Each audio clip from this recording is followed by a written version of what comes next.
Bonjour. Aujourd'hui, on plonge dans un texte assez incontournable de la littérature française, Les Noces barbares de Jan Kefelec. C'est le prix Goncourt 1985. Ah oui, un livre qui a fait beaucoup parler à l'époque. Exactement.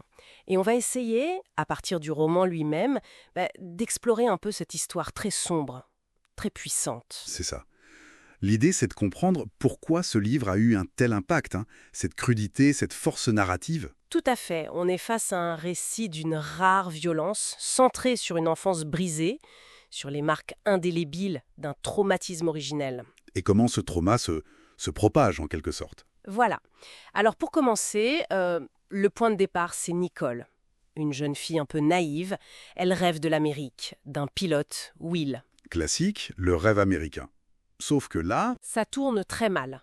Elle est victime d'un viol collectif par Will et ses amis, d'une brutalité vraiment extrême. oui, le récit ne nous épargne rien. L'alcool forcé, l'humiliation, des détails très crus. C'est fondateur de la suite, évidemment. Ça la brise complètement. Et de cette violence naît un enfant. Ludovic. Ludo. L'enfant du viol, donc. Immédiatement rejeté, porteur de cette honte originelle. Sa grand-mère, Madame Blanchard, elle est terrible avec lui. Bâtard, c'est le mot qui revient. Et Nicole, sa mère, elle est distante, perdue elle-même. Ludo grandit isolé, dans un grenier, sa cabane aérienne. Il y a Nanette qui essaye maladroitement De compenser, oui. Mais c'est une enfance de rejet absolu. Ensuite, Nicole se remarie. Avec Michaud, Le mécanicien, plus âgé, qui semble un peu fasciné par ce passé tragique, non? oui, c'est étrange.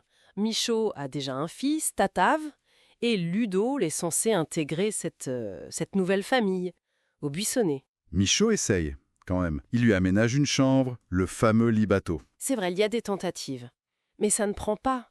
L'aliénation de Ludo persiste. Et puis il y a Tatave. Ah, Tatave, le fils de Michaud, d'une cruauté assez sidérante envers Ludo. Ce n'est pas juste de la jalousie d'enfant, c'est du harcèlement pur et simple. Oui, des actes vraiment méchants, humiliants. Le dérailleur dans la purée, les perce-oreilles. Il y a même des aspects scatologiques. C'est ça. Tatave amplifie en fait le rejet que Ludo subit déjà. Il devient le souffre-douleur idéal. Et pendant ce temps, la relation Ludo-Nicole, elle se délite complètement. Ludo sent la détresse de sa mère, il entend ses cris la nuit. Et Nicole, elle, s'enfonce. Elle vieillit vite, elle boit, elle est comme emmurée dans son propre traumatisme, incapable d'aimer cet enfant qui lui rappelle constamment son agression. C'est C'est ça la tragédie de Nicole. absolument victime, mais incapable d'amour maternel pour cet enfant-là. C'est très dur. Ce qui mène logiquement, enfin tragiquement, à l'étape suivante, l'institution. Oui, le centre Saint-Paul. Nicole, complètement dépassée, le fait passer pour idiot. Michaud, lui, est assez passif, il laisse faire. C'est l'abandon total là. Ce centre, avec ses règles bizarres, Mademoiselle Rakoff, les autres enfants, Odilon, Gratien, et puis Lise. Oui, Lise, avec qui il commence une petite relation. Mais bon, le sentiment dominant, c'est l'abandon. Même la visite de Michaud et Tata est une déception terrible. Il faut le redire, Ludo n'est pas idiot. Il est profondément traumatisé, meurtri. Ses actes de rébellion dans le centre, comme l'incendie de la crèche, C'est des cris, hein, des appels au secours désespérés contre ce rejet permanent. exactement. Puis, il s'évade Et il trouve refuge où? sur une épave de cargo, le Sanaga. Encore un symbole fort. Un lieu à l'usine mais en démolition, précaire. Michaud le retrouve mais le laisse là. C'est ça. Et c'est sur cette épave en train d'être démantelée qu'a lieu la scène finale avec Nicole. La confrontation. Une confrontation qu'on sentait venir et qui se termine par Par cette fin terrible. Nicole l'emmène en voiture et elle roule dans l'océan avec lui. la noyade finale. Parlons un peu de la violence du livre et du style de Kefelec.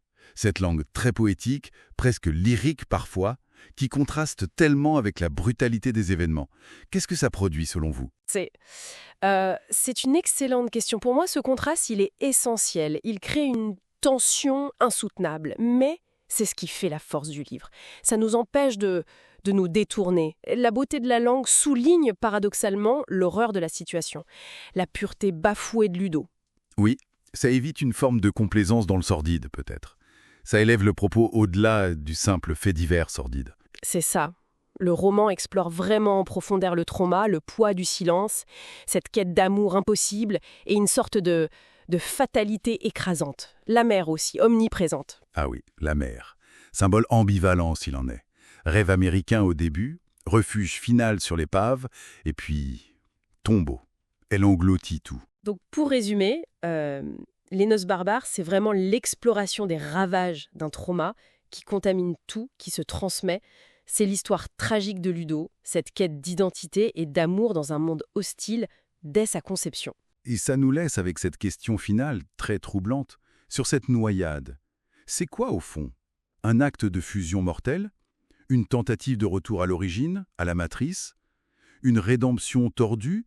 Ou juste l'ultime acte de possession d'une mère incapable d'aimer autrement que dans la destruction? Le livre ne tranche pas vraiment et c'est peut-être ça qui est le plus fort, ça laisse une empreinte durable. Oui, une lecture qui marque, assurément. Voilà, pour notre exploration des Noces barbares, une œuvre complexe et dérangeante.